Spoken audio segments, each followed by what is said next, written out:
Saudara-saudariku yang dikasihi Tuhan, dalam banyak tradisi, proses untuk memberikan nama itu tidak sembarangan. Ada yang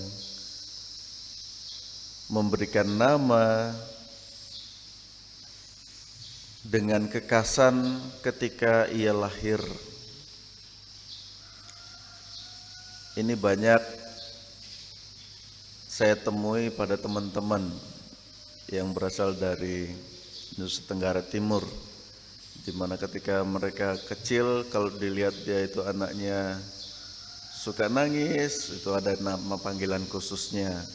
Atau ketika mereka lahir di hari apa, itu ada panggilan nama harinya dan lain sebagainya. Ada begitu banyak cara.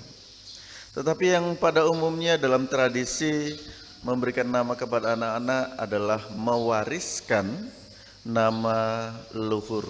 Biasanya itu nama kakek, nenek, atau buyutnya. Tujuan dari mewariskan nama leluhur ini juga adalah untuk tetap menghidupkan rasa kekeluargaan, sehingga ketika mendengar nama itu, oh pasti ini cucu atau cicitnya si kakek ini atau si nenek ini. Nah, dalam tradisi Yahudi pun demikian. Penamaan itu tidak sembarangan. Biasanya mereka mengambil dari nama yang sudah diturunkan dari generasi ke generasi sebagai pengingat akan leluhur mereka, sehingga garis keturunan mereka dapat dilacak dengan jelas. Menarik bahwa ketika Elizabeth melahirkan putranya, ia dan Zakaria sepakat untuk menamainya sebagai Yohanes.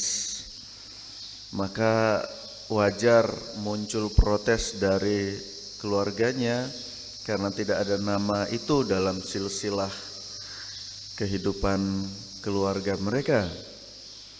Namun dari pernyataan ini justru memunculkan suatu fenomena yang luar biasa, di mana kalau kita ingat kembali apa sebab Zakaria itu menjadi bisu adalah ketika ia mempersembahkan kurban di bait Allah dan ia mendapatkan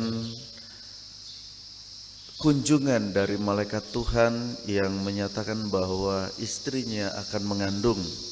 Namun karena Zakaria saat itu kurang percaya, maka Allah menghukumnya untuk tidak bisa berbicara. Dari Zakaria kita bisa belajar bahwa untuk mewartakan karya Tuhan itu tidak ada yang bisa membendungnya. Bagaimana manusia berusaha untuk membendung kebenaran dan kebaikan Allah, pasti Allah memiliki caranya tersendiri untuk menunjukkan kebenaran dan kuasanya. Maka kerap kali dalam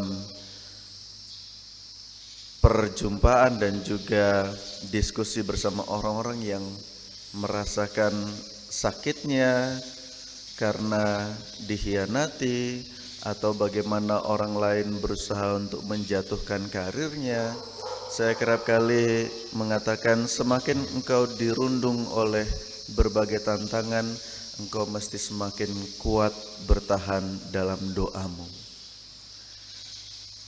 Tapi biasanya orang akan sulit untuk bisa bertahan dalam kesulitan sambil tetap berpegang teguh pada iman, karena banyak yang merasa tidak ada bedanya atau bahkan tidak ada gunanya untuk terus dekat dengan Tuhan. Maka dari bacaan Injil hari ini kita diingatkan bahwa kesetiaan dan kesabaran menjadi kunci umat beriman untuk bisa menyaksikan kebesaran Tuhan.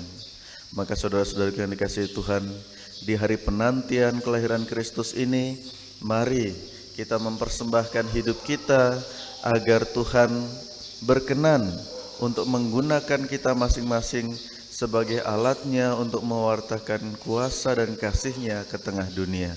Semoga kasih Kristus menyertai kita.